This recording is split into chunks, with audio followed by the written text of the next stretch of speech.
Waduh, wah gila. Udah berapa lama ya gue ngebikin video monolog ya? Setahun kali ya? 2 tahun? I don't know. It's been a long time actually since the last time I create a monologue, a video monologue. But I think this is the right time to make another video monologue again. Karena gue pengen banget ceritain pengalaman gue. Ya walaupun sebetulnya gue masih sebentar sih. Kayak sebulan gitu ya kan. Untuk di pekerjaan ini, tapi gue ngerasa gue udah dapat beberapa hal yang bagi gue itu menarik banget sih, interesting.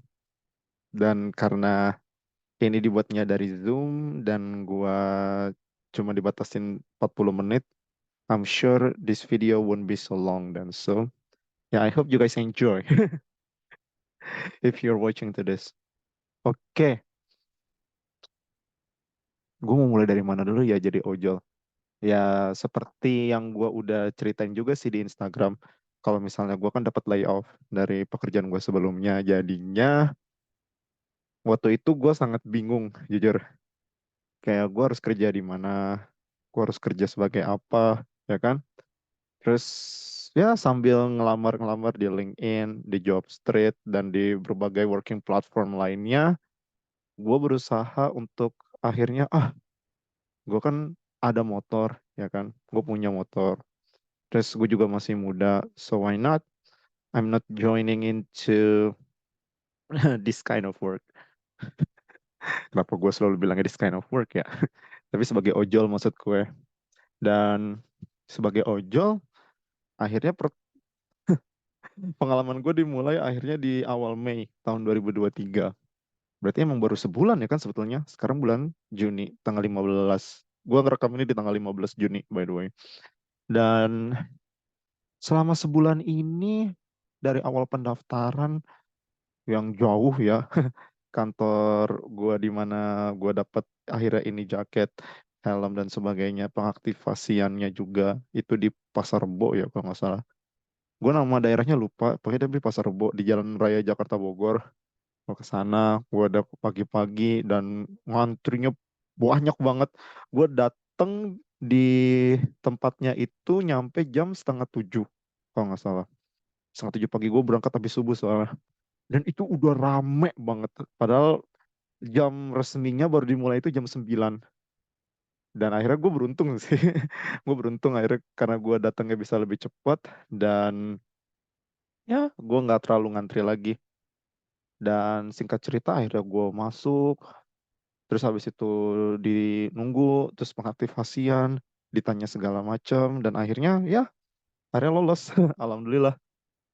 Persyaratan gue juga udah lengkap. Dan akhirnya sejak di hari itu, gue lupa tanggal persisnya tanggal berapa. Tapi sejak hari itu akhirnya gue mulai petualangan gue dalam berojol ini. Sebetulnya dibilang menarik, iya. Dibilang buruk, nggak terlalu. Tapi kalau dalam segi pendapatan emang nggak pasti sih. Karena gini, gue sukanya dari ojol ini ya, ojol ini nggak mengenal senioritas gitu loh maksudnya.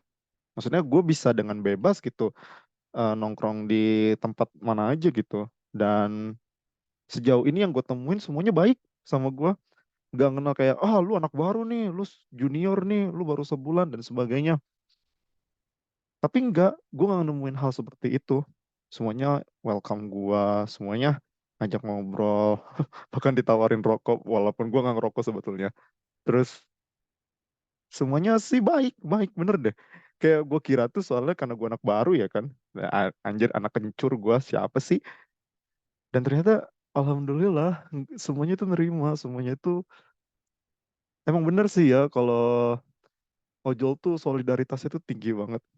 Bukti solidaritas ojol ini tinggi lainnya adalah jadi hari Senin kemarin, tanggal berapa tuh? Kalau sekarang kan hari Kamis ya, berarti ya hari Senin kemarin lah pokoknya.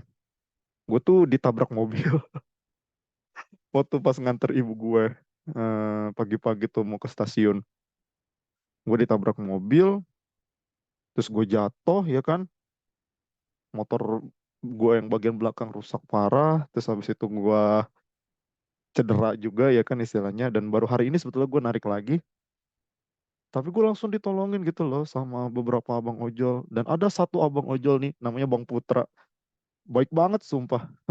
Nganterin gue, escort gue sampai ke rumah sakit ya kan, sampai bener-bener gue dapat pertolongan deh gitu. Itu bukti itu kalau ojol tuh solidaritasnya itu tinggi. Satu hal yang oke, sebenarnya gue udah tahu emang solidaritas ojol tuh tinggi, bahkan jauh sebelum gue ada di dalam dunia ojol ini. Tapi gue akhirnya baru ngerasain bener-bener itu solidaritasnya itu tinggi banget pas hari Senin kemarin gitu loh. Itu keren lah ojol bagi gue untuk sisi solidaritasnya ya. Tapi di sisi lain gue juga pengen sebetulnya dapat kerjaan tetap yang lain. Karena setelah gue berinteraksi dengan banyak ojol, setelah gue apa ya, ngobrol banyak dengan ojol, akhirnya gue memutuskan, gue harus dapat kerjaan tetap nih selain ojol. Karena gue pengen akhirnya gue menyingkir dulu gitu loh, ngasih tempat gue ke apa namanya, ke ojol-ojol yang lain. Walaupun sebetulnya ojol-ojol yang lain juga nggak apa-apa sih sebetulnya. Kayak waktu itu kan gue pernah bilang hal yang sama ke abang-abang ojol yang lain. Terus mereka juga bilang, ya nggak apa-apa bang, rezeki mah insya Allah udah ada yang ngatur gitu kan. Kita mah yang penting persaingan sehat aja. Tuh, itu yang gue suka. Dan yang gue salut dari dunia ojol ini. Jadi benar-benar fair gitu istilahnya persaingan kerjanya. Ya pas dapat ya dapat, pasti apes ya apes. Sumpah gue pernah beberapa kali dalam sehari itu cuma dapat satu orderan. Gue keluar dari subuh, terus pulang jam 10 atau jam 11 malam. Tapi ya cuma satu. Walaupun alhamdulillah sih. Satu orderan kan lebih baik ya dibanding nol sebetulnya. Walaupun nol juga nggak apa-apa juga sih. Karena gue menerima orangnya sih nggak kayak ngotot banget. Tapi gue kepikiran gitu loh gimana orang-orang yang benar-benar menggantungkan pekerjaannya itu di ojol ini, atau orang-orang yang nggak bisa lagi dapat pekerjaan formal selain ojol ini. Dan itu makanya gue pengen segera dapat pekerjaan yang lain, soalnya biar ngasih space aja gitu loh. Kan lumayan ya berkurang satu ya kan.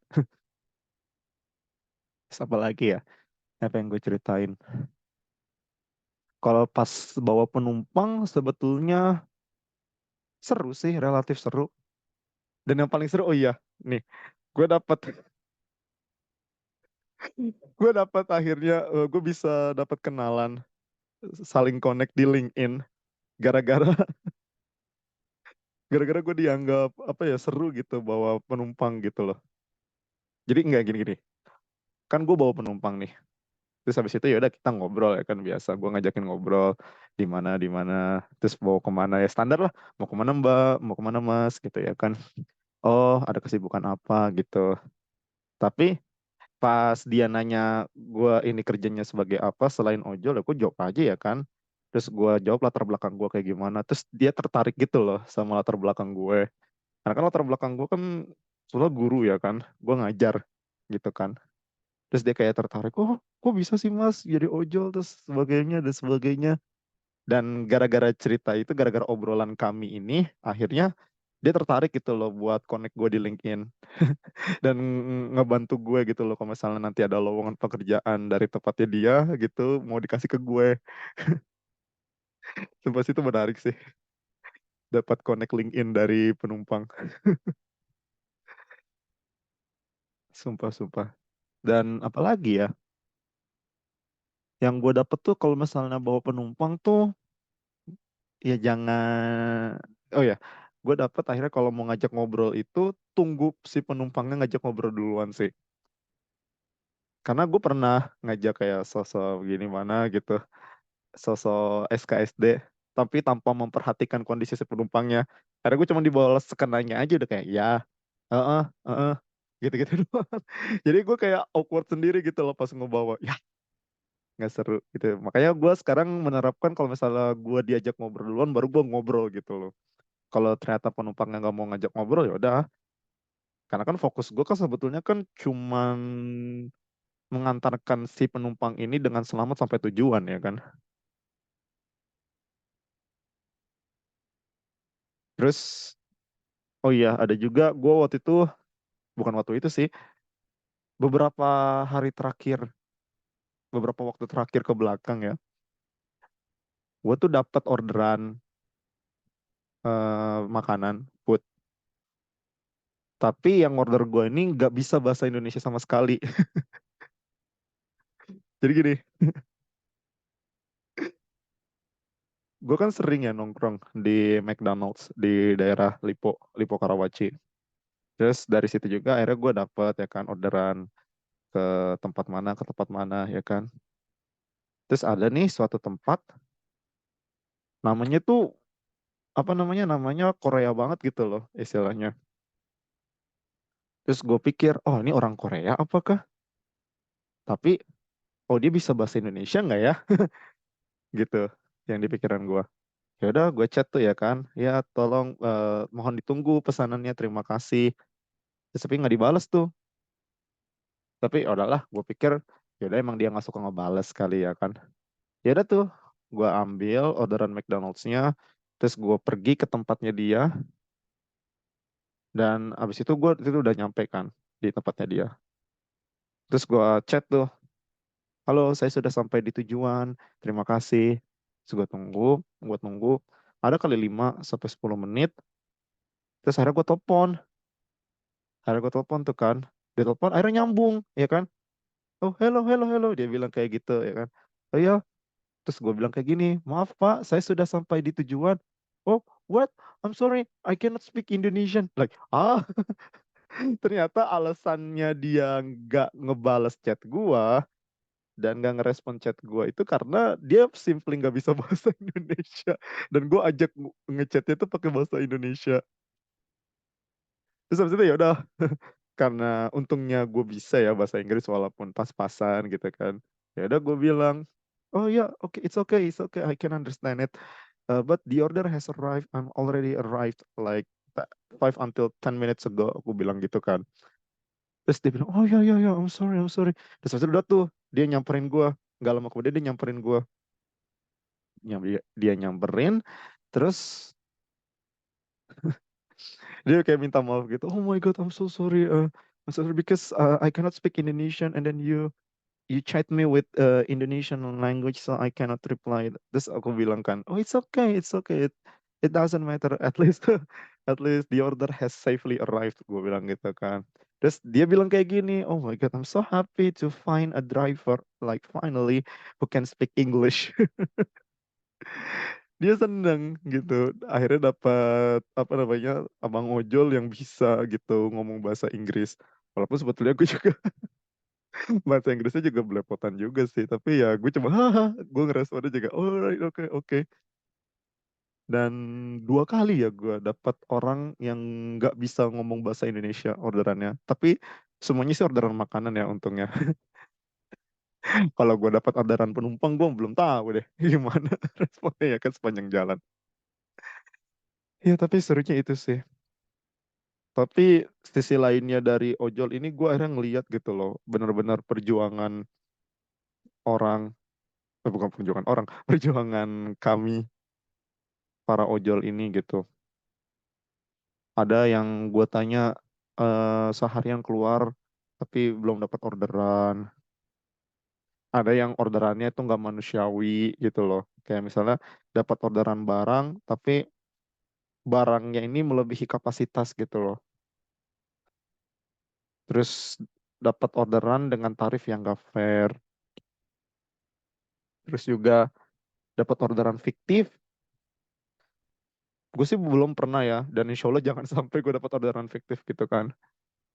Tapi kayak orderan makanan gitu, ada nih beberapa yang cerita ke gue gitu. Dapat, tapi dan dalam jumlah yang besar lagi istilahnya. Kayak ngeluarin sampai 500 ribu sekian gitu. Tapi ternyata itu fiktif, alamatnya bodong. Dan jadinya untung sih kalau di Grab ya dan di Gojek gue juga rasa kalau misalnya dapat orderan fiktif ya terus habis itu dikasih ke panti asuhan atau ke orang yang membutuhkan dan akhirnya itu udah bakal diganti gitu. Tapi kayak kasihan aja gitu maksudnya mungkin dia ngarep banget gitu loh Kayak, ah ini alhamdulillah dapat orderan makanan. Mungkin dia belum dapat order di hari itu. Atau nggak gimana, kan kita nggak pernah tahu ya.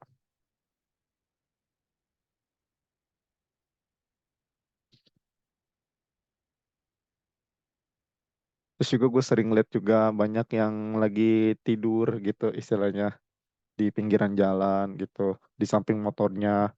Karena mungkin capek kali ya. Itu biasanya siang-siang tuh jam setengah dua, jam satu, jam setengah dua gitu. Gue lihat tuh sambil nunggu, sambil apa ketiduran gitu. Terus ada juga gue nemu ini si bapak bawa anaknya sambil ngorder gitu, ngorder makanan. Tapi sih kan nggak mungkin ya ngorder penumpang tapi dia bawa anaknya di belakang. Terus kayak gue kali nggak bisa nih kalau misalnya nyeritain soal perjuangan orang tua gitu loh dengan menjadi ojol ini. Tapi ada juga tuh gue kan tadi gue udah sebut di awal ya, gue kan suka mangkal ya kan di McD Lipo. Terus ada nih driver udah agak sepuh, orang-orang manggilnya Babeh gitu, dan gue jadi gak jadi keikutan gitu manggilnya Babeh. Baik orangnya gitu. Terus gue cerita ya kan, sebetulnya saya tuh insya Allah lagi nyari pekerjaan yang lain. Nanti biar nantinya kalau misalnya saya dapat pekerjaan kan lumayan ya, kuotanya nanti bisa diisi sama driver yang lain gitu.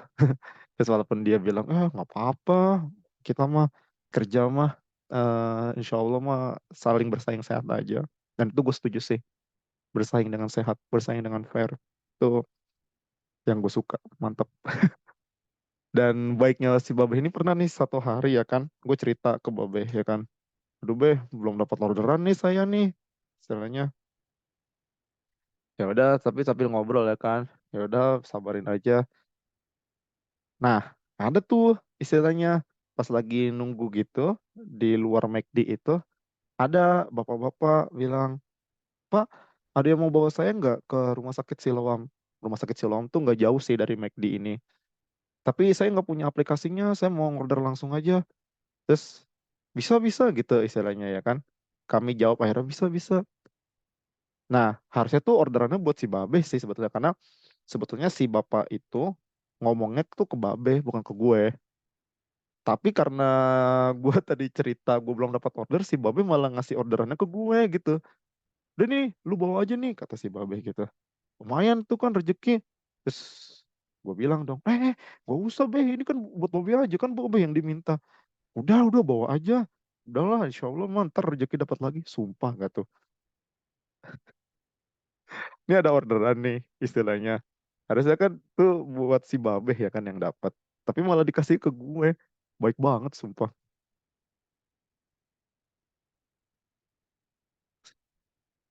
Oh ya udah akhirnya gue terima ya kan. Singkat cerita gue akhirnya terima. Dan ya udah tuh gue bawa si bapaknya ke Siloam. Terus pas nyampe di Siloam, sebetulnya gue nggak mau narikin bayaran gitu loh. Karena gue kayak, ayo udahlah gue mau beramal aja gitu. Mungkin orderan gue seret gara-gara gue jarang beramal kali ya kan. Gue pengen tuh udah beramal. Terus tapi malah dikasih, udah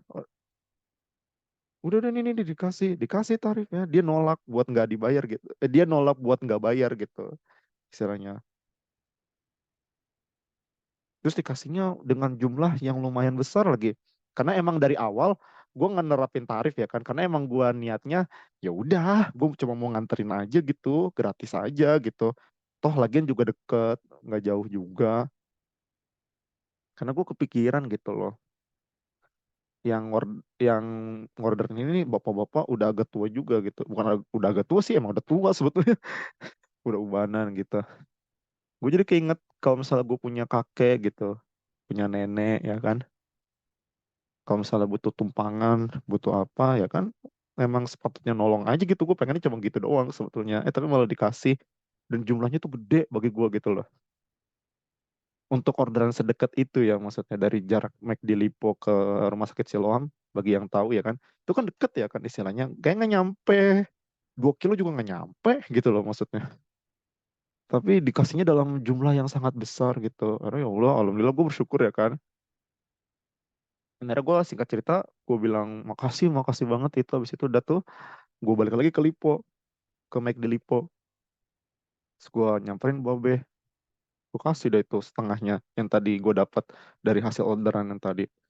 Walaupun babe tadi nolak, udah kagak usah, kan tuh rezeki lo. Udah be nggak apa-apa, nih kan juga itu babe juga, udah rezeki kita berdua ini mah. Gue bilang gitu ke babe, ya kan. Dan ya, itu momen-momen kayak gitu tuh yang bikin gue kayak, duh, akhirnya walaupun gue cuma kerja jadi ojol gitu ya kan, tapi gue bisa berbagi gitu loh ke orang lain. Sumpah deh, sebetulnya tuh gue juga sadar gitu kerja sebagai ojol ini akhirnya menumbuhkan empati yang selama itu tuh nggak ada di diri gue gitu loh. Yang selama ini tuh nggak, apa namanya,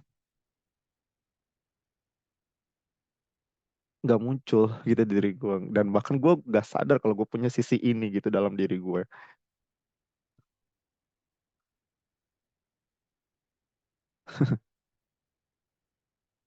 Tapi mungkin segitu dulu kali ya videonya. Karena kalau misal emang ini rame, bolehlah nanti dibuat part 2-nya. Atau mungkin kalau misalnya ada yang mau nanya-nanya, istilahnya, Bang, kalau misalnya selama jadi ojol tuh, lu pengalamannya apa lagi gitu? Atau enggak, ada pengalaman apa yang membekas di diri lu gitu? Hmm, Nanti tanya aja dan gua bakal jawab kok pertanyaannya. Kalau ada, tapi.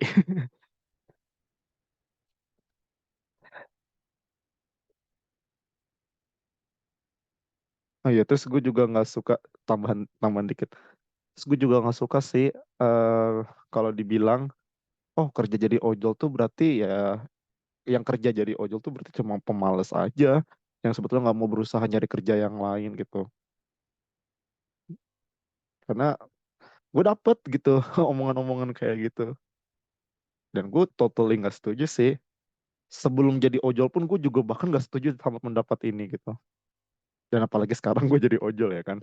Karena yang gue lihat ojol-ojol ini tuh kayak, bukannya mereka males nyari kerja, justru mereka nyari kerja tapi belum ada peluangnya gitu loh, belum ada dapat kesempatannya. Ya sama kayak gue juga nyari kerja tapi belum dapat kesempatannya. Dan akhirnya gue larinya ke ojol gitu loh, karena pekerjaan apa lagi gitu loh yang bisa dilakuin. Sementara yang punya keluarga, mereka harus nafkahin keluarganya, harus nafkahin istrinya, anaknya gitu. Harus dapat pemasukan gitu.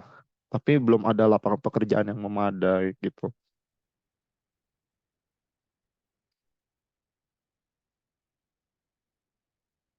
Ya, doain aja lah. Mudah-mudahan, gue selalu doa sih, mudah-mudahan abang-abang ojol yang lain dapat, apa namanya, orderannya gacor gitu. Dapat pemasukan yang banyak. Ya, mungkin itu aja sih ya. Dan ya, terima kasih yang udah dengerin curhatan gue di video monolog kali ini. Gue harap, walaupun tadi nggak chronological order ya kan, ya karena gue juga nggak ngerti sih cara buat alur video yang chronological order tuh kayak gimana.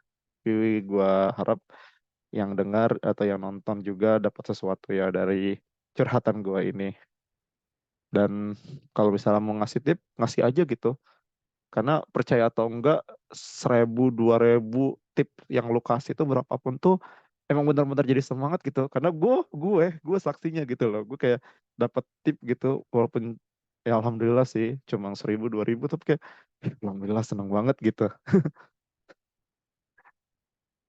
Ya, kalau misalnya kita nunggu orang lain baik ke kita kan emang lama. Jadi kayak ya udah, kita mulai aja berbuat baik dengan apapun yang kita bisa lakuin.